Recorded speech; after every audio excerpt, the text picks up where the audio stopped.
ক্ষয়ক্ষতি হয়েছে এবং আমরা আগামীকালকে সেই গাছগুলো কোথায় কোথায় ক্ষয়ক্ষতি হয়েছে সেই গাছগুলো আমরা আবার নতুন করে রোপণ করবো ইনশাল্লাহ। এবং এইভাবে আমরা আমাদের এই সুন্দর রাস্তাটিকে আমরা পরিষ্কার পরিচ্ছন্ন করে আমরা আগের স্বরূপে ফিরিয়ে আনতে চাই।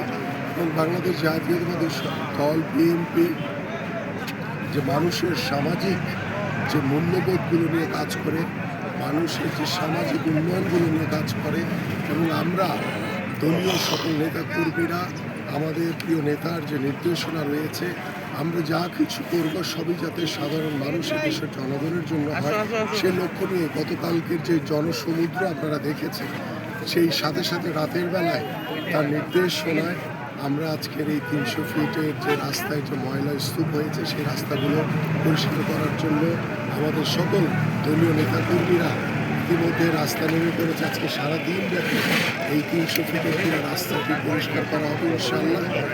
এবং যতদিন পর্যন্ত পুরো রাস্তাটি পরিষ্কার না হবে ততক্ষণ পর্যন্ত এটা অব্যাহত থাকবে।